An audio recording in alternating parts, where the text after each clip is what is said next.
पटना में आज से 2 दिनों तक चलने वाले बीजेपी संयुक्त मोर्चा राष्ट्रीय कार्यकारिणी की बैठक में शामिल होने के लिए बीजेपी के राष्ट्रीय अध्यक्ष जेपी नड्डा पटना पहुंच गए हैं।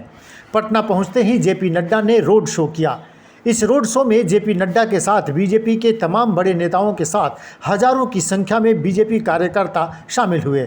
जेपी नड्डा का यह रोड शो जेपी गोलंबर तक जाकर खत्म हो गया। तस्वीरें बता रही हैं कि जेपी नड्डा के रोड शो के लिए किस तरह से पटना को दुल्हन की तरह सजाया गया था। बताते चले कि पार्टी के राष्ट्रीय अध्यक्ष जेपी नड्डा के पटना पहुंचने पर कार्यकर्ताओं ने उनका गर्मजोशी के साथ स्वागत किया।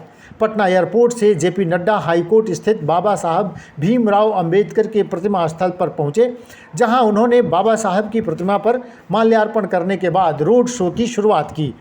इस रोड शो में जेपी नड्डा के साथ बिहार के दोनों डिप्टी सीएम तारकिशोर प्रसाद, रेणु देवी और उनके साथ बिहार प्रदेश के अध्यक्ष संजय जायसवाल, पटना साहिब सांसद रविशंकर प्रसाद, एमएलसी संजय मयूख समेत कई नेता मौजूद रहे। गौरतलब है कि बीजेपी अध्यक्ष पटना के ज्ञान भवन में संयुक्त मोर्चा राष्ट्रीय कार्यकारिणी की बैठक में शामिल हो रहे हैं। चली भी रही बिहार शताब्दी एरा और उसके साथ साथ उन्होंने जो जीवन में संपूर्ण क्रांति का नारा दिया, उसकी धरती पटना, वहां मुझे आज आने का मौका मिला है और स्वर्गीय जयप्रकाश नारायण जी की को श्रद्धांजलि देते हुए, पुष्पांजलि करते हुए उन तमाम बातों को याद करने का भी मुझे सौभाग्य मिला है।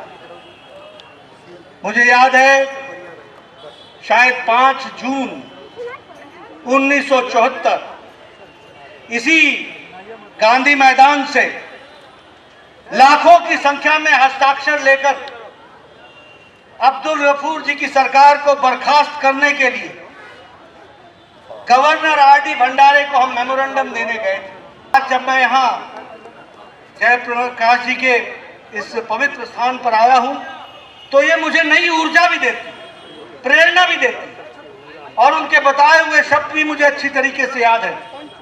जो उन्होंने कहा था, कदम कुआं में चलते रहो, लड़ाई जारी है और हम सत्य की लड़ाई लड़ते रहेंगे।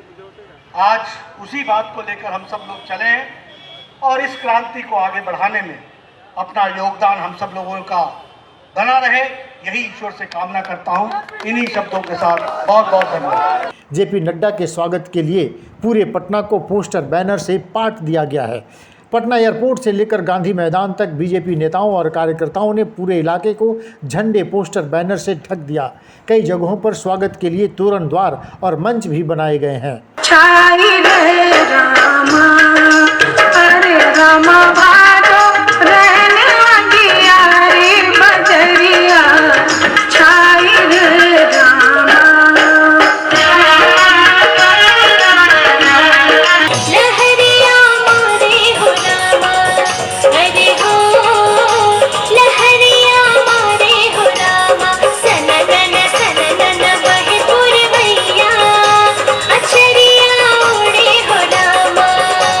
उधर जेपी नड्डा के इस कार्यक्रम को लेकर राजनीतिक कयास लगाए जा रहे हैं। कहा जा रहा है कि बीजेपी अगले चुनाव के लिए अकेले चुनाव लड़ने की तैयारी कर रही है। हालांकि जेडीयू की तरफ से इस बात का खंडन किया गया है और कहा है कि हर पार्टी को अपनी तैयारी करने का पूरा अधिकार है। उधर जेपी नड्डा के इस रोड शो को शक्ति प्रदर्शन के रूप में भी देखा जा रहा है। विमर्श न्यूज़, पटना।